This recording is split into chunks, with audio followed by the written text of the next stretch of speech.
Hello. This is the solution video for a puzzle called Eventide. And this is like the fourth time I'm trying to record this tonight because I kept making changes where I kept thinking one of these white dots was not needed, and then I would get rid of it, see that there was still a unique solution, and then I would go through the video again, and then get to a certain point and realize, oh, that dot was actually very necessary for one of the intended steps. Now, you could still have probably gotten around it through some other method, but for the steps that I was intending for the solve, the steps that I was prepared to explain in the video, the step was gone, so that kept messing it up. So this is finally just back to the original state the puzzle was in before I started messing with it. I am just going to trust the fact that that was what I wanted it to be, and that I probably shouldn't mess with it anymore. So, for also a brief little aside here, this puzzle was technically an exclusive puzzle at first, because as you may have seen, I previously was attempting to run a Patreon for my puzzles. I kind of quickly realized that I just don't have the time to dedicate to it.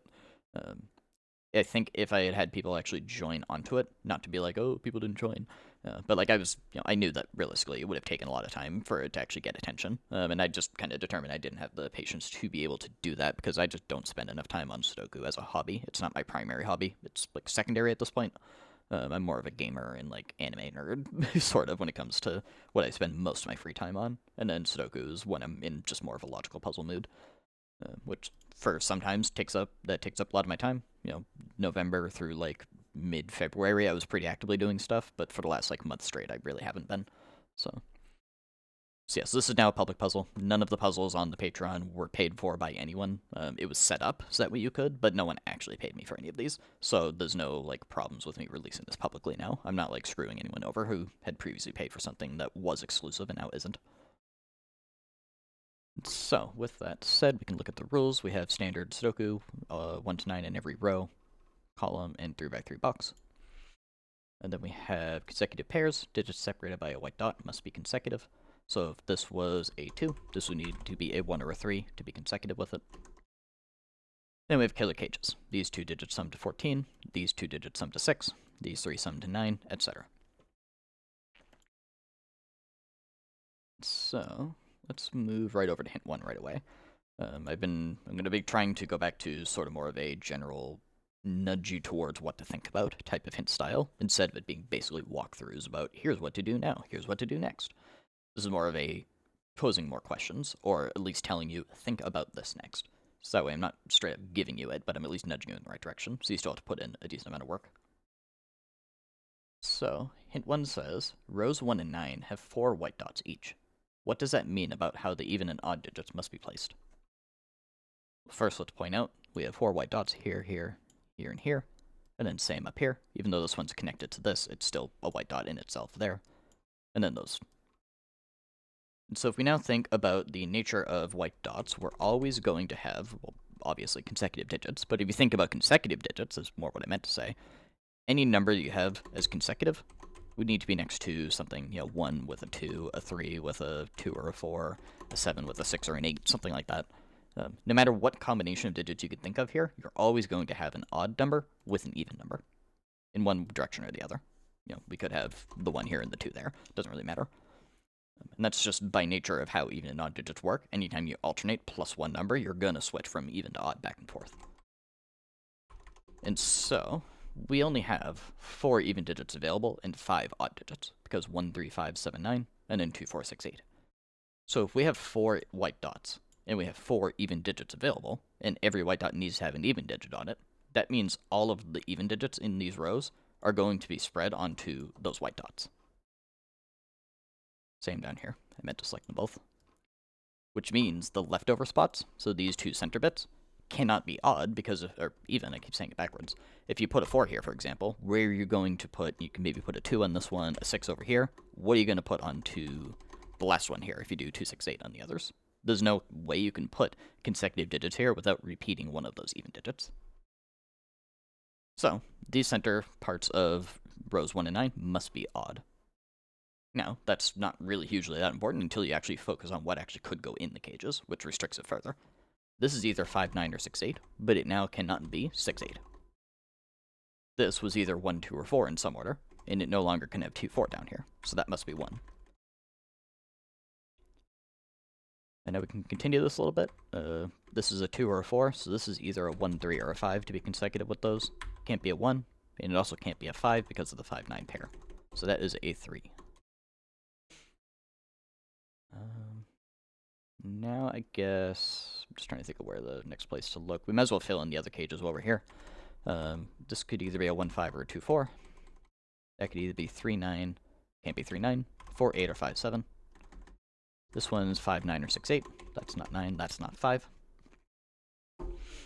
And then our final cage to fill in is actually going to be our next important step here, because if we take out 3 from here, we only have one option.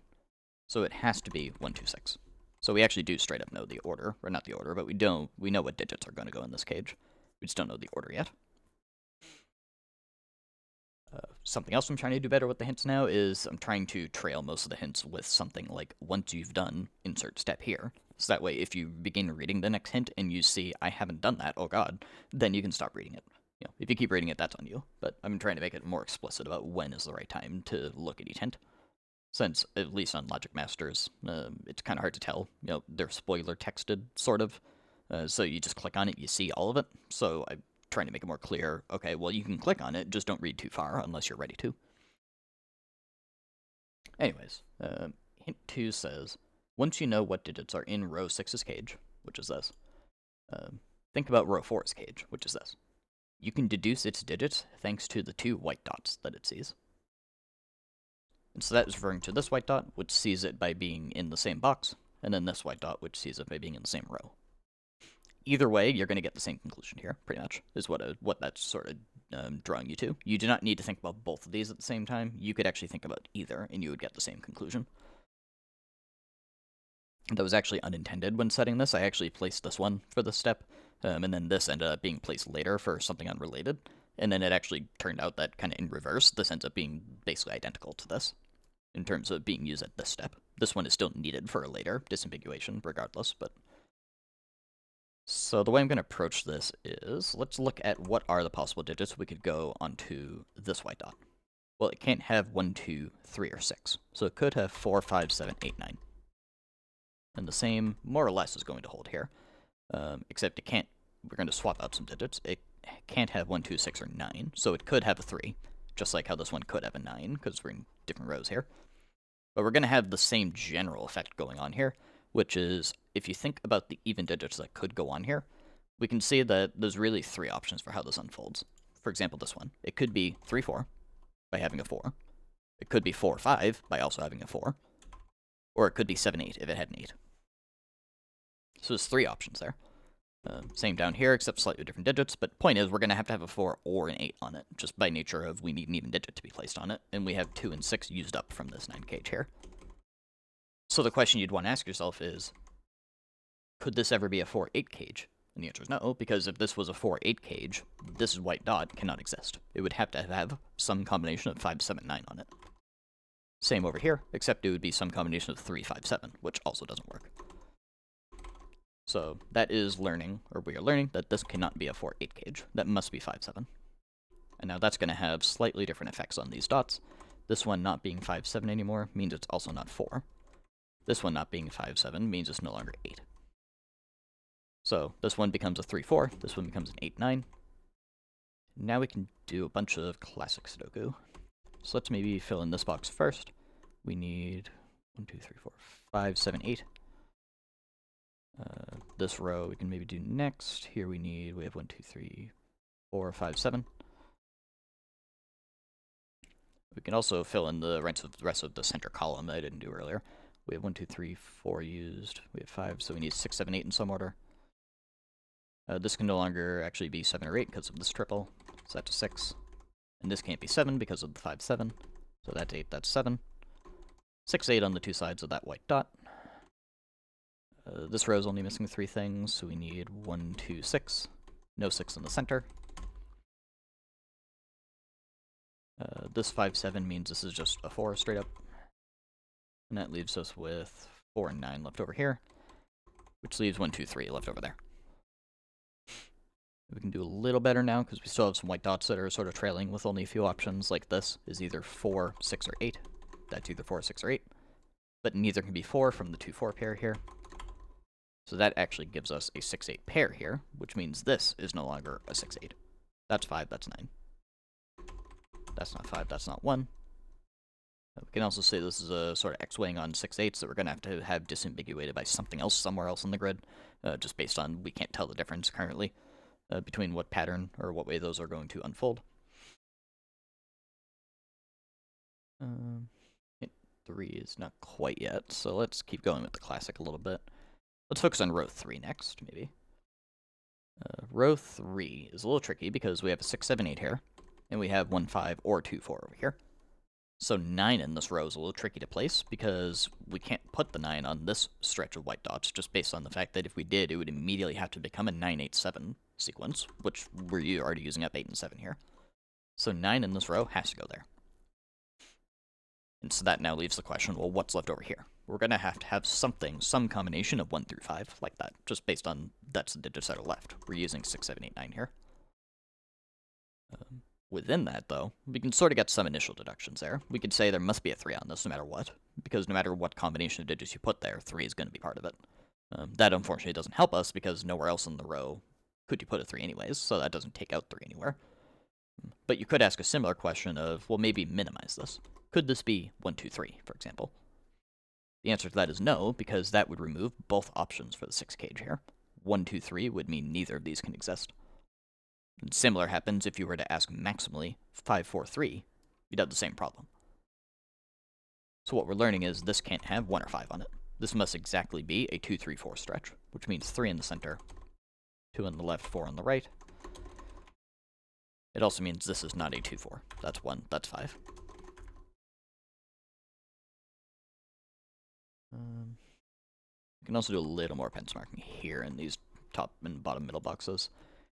Here we need 1 through 4 in some order. Here we need 3, 5, 7, 9 in some order. And that seems to be about it for now until we move on to hint 3, because now is the right time for hint 3. So hint 3 begins by basically pointing you to do what I just did, where hint 3 says, after a lot of classic Sudoku, you can work out the cages in row 3 and row 7, which we just did. After that, think more carefully about row 9. So now we're going to focus on row 9 again. If you consider what row 9 column 5 is, so that's a 1, you can say what pairs of digits must be placed onto the rest of row 9's dots. And so I'm going to demonstrate that by pointing out we have a 1 here, and we have 4 white dots after. So that is 4 separate consecutive sequences. The only way, if you just kind of iterate through the options, the only way to make that work is if one of them is 2, 3, the next is 4, 5, the next is 6, 7, and then the final one is 8, 9. You can leave these over here as a note to self. You know, if you did any other combination of digits, you can't fit 4 consecutive stretches of them in between, or considering there's a 1 at the start. So, that kind of limits the options that could be on each white dot if you now think about, you know, we now know what each number's sort of pair would need to be with. Like, for example, if this was a 9, that would have to be an 8 next to it, which, in this case, that seems valid. If this was a 7, that would need to be a 6, which it can't be, so that's not 7. If that's a 5, that would need to be a 4, which it can't be. And if that's a 3, that would need to be a 2, which it can't be. So we actually know right off the bat, that's a 9, that's an 8. And that was just by nature of thinking about kind of what's happening in row 9 with the 1 in the center here. This is one of my favorite steps in the puzzle. Again, I'm going to ignore these because these are just note to self. I'm going to leave them there for now. I will take out the 8, 9 since we placed that now. So 9 comes out from these. That's 4, that's 9. 4 comes out there. And now we can maybe ask what's going on with the other dots in the row. So if this is a 3, that's a 2. If that's a 5, that's a 4. And if that's a 7, that's a 6. So actually, that's all possible still. Maybe this one, if that's like that, it could be 2, 3 in that order. If it's 4, 5, it could be 4, 5 in that order. And if it's 6, 7, it could be either order. Then this one, 2, 3, 4, 5, 6, 7. If that's a 5, neither side can be a 5, so that's definitely not the 4, 5. I think that's about it we can do with row 9 for now.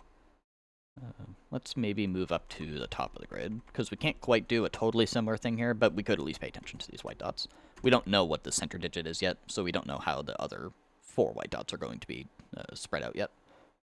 But we can go to this one, for example, and say this would need to be 1, 2, 3, or 4 to be consecutive, but it actually can't be 2, 3, or 4 because of this. So this just is a 1 with a definite 2 next to it. Which means that's a 1, that's a 2. That's 3. That's 3 as well. That's 4, that's 1. Means that's a 3 or a 5. It must be a 3. That's 4 and 3. That's not 3. Now we can go back down here. If that's not a 4, then that's not a 5. And if that's not a 3, that's not a 2. Again, that's why I'm leaving these notes here. It's easier to think about by just having it visually over here. And now that's actually pretty important, because if you pay a little kind of close attention here, the only spot where you could put a 4 or 5 in this row has to be over here now. Because this already couldn't have a 5 over here, but now this similarly cannot have, let's see, how did 5 come out from here? Oh, 5 came out from here because 4 can't be on the left side of it. So this has to be the 4 or 5. And we know the order, that's 4 and 5 like that. So that gives us 7 and 5 there.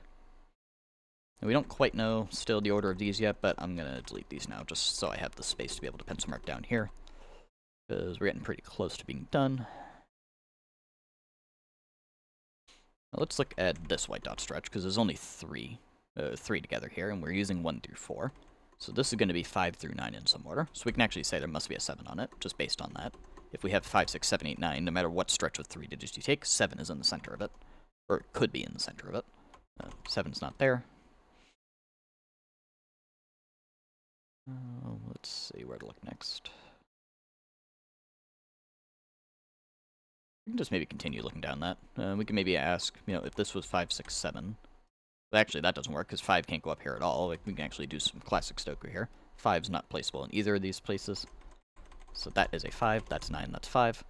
We can focus on the white dots here in a moment, but this is probably going to be fillable at this point, I'm guessing. Because this is now 6, 7, 8, 9 in some order. We know the 7 is on this portion. The 9 is never going to be in the center of 2 white dots. So that means the 9 in this box must be here, which means 9, 8, 7, with a 6 there. 8 and 9 in that order. So we actually didn't really need to think about the dots in row 1 all that much, at this point at least. Not similar to what we have to do in row 9. That is 6, 7 in some order. That's 2, 4, and 8. Now row, or column 7, we're only missing 2 digits. We need 9 and 7. 4 digits left over here. We have 1, 2, 3, 6. Except we have a 6, 8 pair, so we can actually take out 6 from there. Which gives us a 1, 2, 3 pair, which means that's the 6 here. Let's see.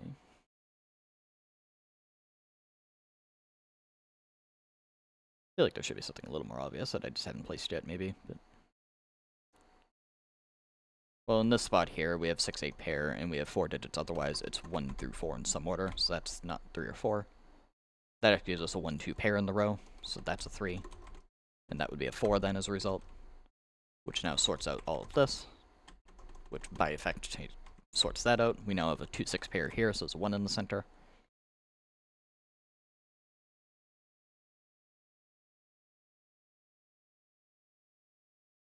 We now have a 2, 6 pair in this column, so classic Sudoku is really carrying us here. 2, 6, 2, 6, so that is an 8 up there. That's not an 8 here. This actually, I think, has already been a 7, 8 pair for a bit. That's crazy, I didn't see that sooner. That must be 5 as a result. And so we're left with 1 left over here. It is going to be a 7. So that's 5, 3, 7, which means that's a 6, that's a 2, that's a 3. We're hitting the ground running now. That's a 5, that must be 6. 4 and 2, that's not a 2. 7 and 6, 8 and 7.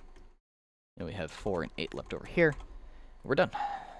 Thank God, because like I said earlier, this took way too many tries to get this recorded tonight. Whatever, we got there in the end. This is probably one of my favorite puzzles I made in the past month or two, just because it was really cool to be able to demonstrate the whole white dot, even an odd parity thing, without it being, at least in my opinion, particularly difficult. You could be the judge of that, obviously. But yeah, thank you for watching.